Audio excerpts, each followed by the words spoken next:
Hello, I am Brother Francisco Whitaker, Benedictine monk of St. Vincent Arch Abbey in Latrobe, Pennsylvania, and you are watching The Benedict Project.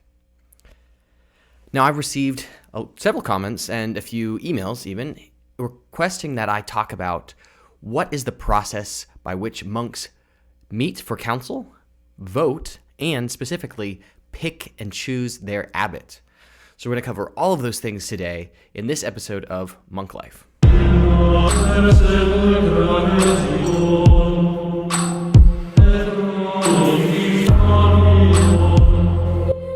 Okay, well, meeting for council, voting, electing the abbot.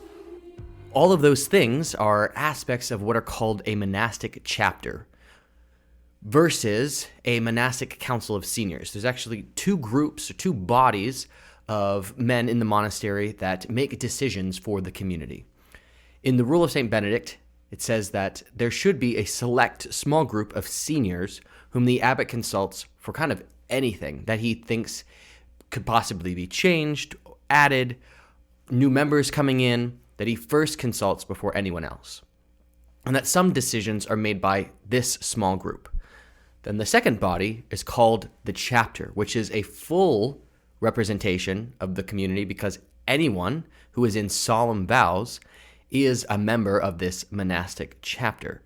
And they also meet regularly, usually following upon a meeting or discussion of the senior council to vote, to discuss a variety of different topics.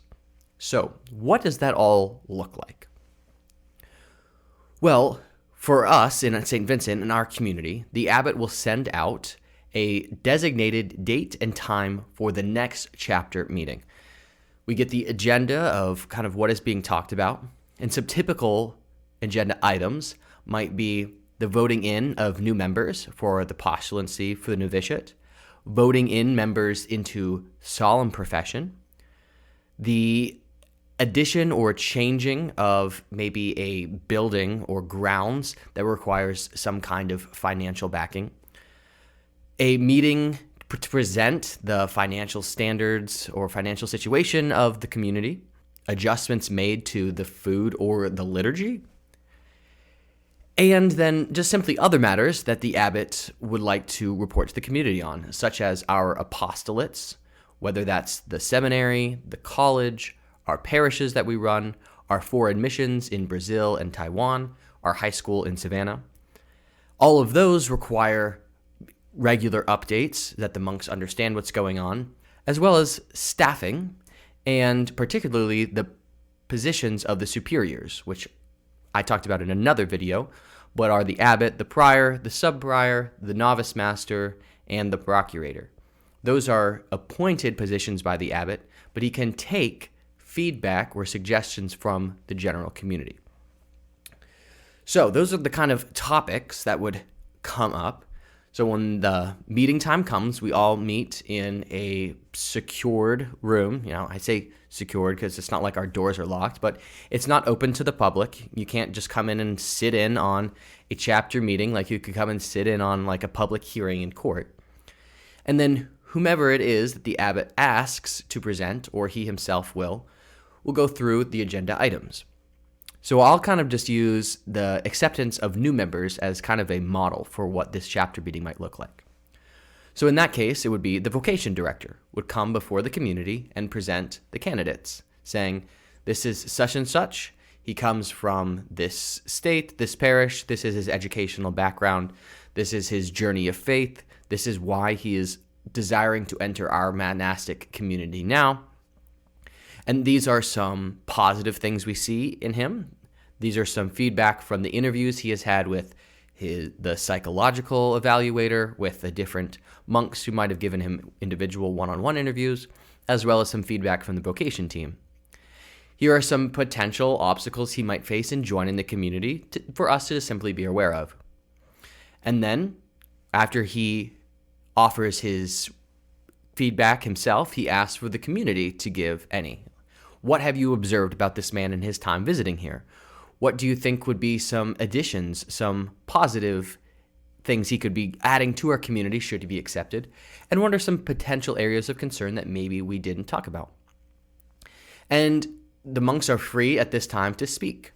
And in really any matter, that is really important, whether it's acceptance of new members, liturgical additions, changes, adjustments to our food or our general schedule, things that the abbot would like to implement or things he would like to take away. All of these, it's really essential that he has the community's feedback, their insights, their thoughts, and discussion. So that time of discussion might be very, very long, or it might be very, very quick. I have been in chapter meetings that have been only 15 minutes because it was presented very clearly. No one had any issues. We voted. Boom. Approved. I have seen others, particularly when it comes to areas like food or liturgy, where there might be some divide, or over things that the abbot just simply asks for feedback, and there's just very different opinions or ideas about how to approach the situation, such as additions made to the monastery building, or these is a potential area that we want to grow in our apostolic life. What do you all think? So, people are given their time for feedback and for comments, and the abbot responds, or whomever it is presenting also responds. And then it comes time, at least in a lot of these, for a vote. Now, for a general chapter meeting is what we call when it's just being called by the abbot, usually on a Wednesday evening is when we have ours. The vote only has to be just above a 50%, so a 51%, a majority vote. And it's only on those who are there.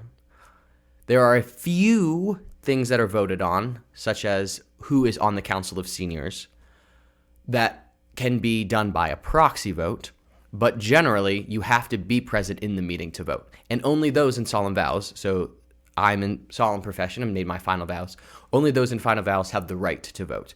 In fact, only those who have the right to vote can even be present. So novices and juniors are not allowed to be in this meeting because there is, in a sense, a secrecy, or at least a security that is supposed to be around these chapter meetings that is only more ensured by one who has locked their life into the community. And you can actually lose your chapter rights. Novices and juniors don't have them at all, but a solemnly professed can lose his chapter rights if the abbot thinks he is not contributing positively to community, and it's kind of a way to maybe encourage him to change or to adjust or to be obedient to an order. We'll say, well, until you do this, you don't have chapter rights. Or if it's found out that he's been blabbing to other people out in the public, or even to younger members of the community who aren't part of the chapter, about things that were discussed or how a voting proceeded, then he also can lose his chapter rights that way. So, if there's a vote, majority, it passes, end of discussion. 99% of the time, that's what I've seen. Usually, the community has a general agreement on whether it's someone entering in, liturgical, food-related item, whatever it is. There's generally at least a majority consensus to move forward. Now, if there's not on the first round, but there has to be a decision made, such as, well, who's going to be this year's Council of Senior, or who's going to be sitting on our financial advisory board, those things have to have votes. So if it doesn't go through the first time, we just re-vote. And some of those things also come with nominations ahead of time. So the abbot will send us a ballot in the mail, nominate who you would like to be on the ballot for the Council of Seniors, or for our Benedictine Society Corporation, which is kind of our public interactions with, the world, the government, whatever. We're represented by our name, the Benedictine Society, not St. Vincent Art Abbey. It's kind of the special financial institution aspect of St. Vincent. It's the Benedictine Society of Westmoreland County. All of those have to have members on the board or on the committees, whatever they are. So if we don't get enough, we revote, and we keep on going and going and going and going until we finally get a majority. So that's that. However, voting for an abbot is a very different proceedings. I have actually not personally been in an abbatial election because the last one we had in our community, I was a novice. And since not having chapter rights, I'm not permitted to go to an abbatial election. However, I was in the community as they were preparing for it, so I know how it goes. So unlike the voting of a general chapter meeting, the election of an abbot has to be more than just a majority vote. So in preparing for an abbot, every solemnly professed member is sent a sheet with all possible members who could be voted into the abbot on it. To be elected abbot, one must meet a couple of requirements. First, a minimum of 35 years old, and second, have been in solemn vows for a minimum of 7 years. Preferably, he is also a priest. That is not required, but is certainly preferred. If he is not a priest and he gets voted in, then there has to be a dispensation granted by Rome for the election to actually be approved. So that ballot of nomination is sent to the solemnly professed members, and they are asked to vote for 2 people who they would like to be nominated for a potential abbatial position. When it comes time for the actual meeting, and in this regard, everyone who is outside of the house working in apostolates, in parishes, down in Savannah, they all are asked to be present physically. If they cannot, such as the monks who are in Brazil or Taiwan, they could designate a proxy, but they can't tell the proxy for whom to vote. Rather, the proxy has to kind of give his best guess, or generally, whomever he votes for, he also has this person vote for. So when the outside guys choose a proxy, they usually pick someone who they believe will vote the way they would. So they all meet together, and when it comes time for the first meeting, they list off every single person who has received a nomination and how many nominations they have received. And when all of those people, even if they receive one, are technically now on the nomination ballot, and they are asked by those who are presiding over the election, and it's an outside Benedictine. They bring in an abbot from another community to preside over the election of an abbot of a house. He will ask all of those who are nominated, do you accept this nomination for abbot? Right then and there, they can say no. And if they say no, they technically still can be voted for, but they are kind of formally declaring, I do not want to be abbot. Versus the ones who say yes, now kind of people have a framework, okay, these are our most likely candidates. And again, an abbatial election, specifics about it cannot be talked about because there's chapter security. But generally, from what I've heard, it's usually between 3 and 5 people that receive a majority of the ballots for nomination, and around that many accept the nominations. So then, at that point, each person who has accepted a nomination is asked to leave the room. We do ours in the basilica because it's large and monks can all sit apart so they don't see how they're voting. The nominated individual is asked to leave the room so that people can speak freely about what they believe he would look like as an abbot, where they think he would be strong, where they think he would be weak, why they support him, why they would not. And that can take a really long time. It might not. Some people might not really have much to say, particularly if they don't really know the guy because he's been assigned to a parish outside of the house for 20 years. Or they might know him very well and they have lots and lots to say. So that proceeding takes place for a while. And it's just basically the whole community is free to talk as much as they need until they feel like they've exhausted all that they can say. Once all of the people have been scrutinized, as they call it, then it comes time for the rounds of voting. Now, for an abbatial election, there can be up to 6 rounds of votes. If someone is voted in to the abbacy within the first 4 ballots, then it must be done with a 2/3 majority, not just a simple majority. And every time an election ballot is cast, generally, you're casting a ballot for someone who has accepted a nomination, but technically you can actually cast a ballot even for someone not nominated. Once the ballot is cast, there are tellers who will receive the ballots, read out the name, record it, and pass it to another teller. And I think there can be up to 6 of these. So this is a way to kind of verify that, they see it. It's not in the same handwriting as the last one. They see that there's only one person voted for. It's a valid entry. It's a valid ballot. And that we have 6 people affirming this is who was voted for. So there's no scandal and no scam. Well, they read out all of the ballots. And here, with upwards of 150 monks, that can take a long time.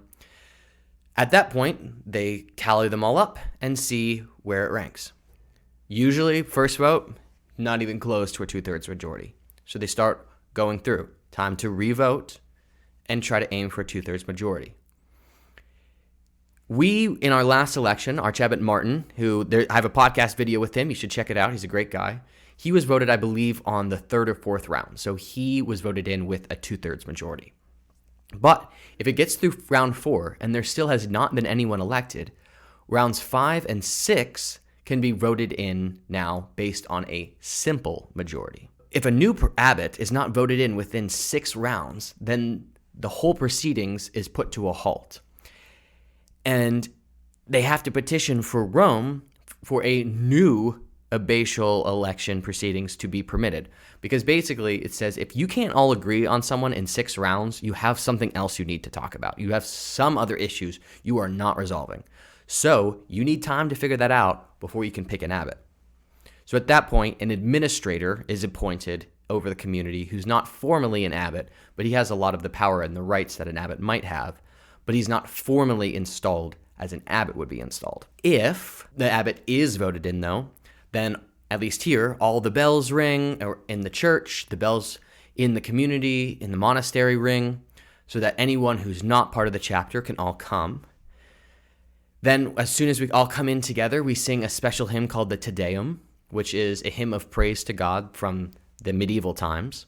We all sing that together, and then a big community picture is taken with the abbot, the former abbot, and the new abbot sitting side by side, assuming that the old abbot is still alive. The new abbot is elected until he is 75 or for 10 full years, whichever is longer.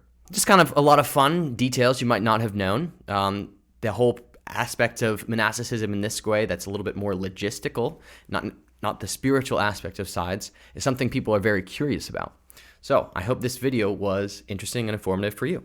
If it was, please share it, drop a like, and leave a comment below about something that was surprising to you or interesting. Make sure you subscribe to the Benedict Project so you never miss any of our monastic content, podcast episodes, or other new things like music and art that we'll be putting out. So I hope you all have a wonderful day. God bless.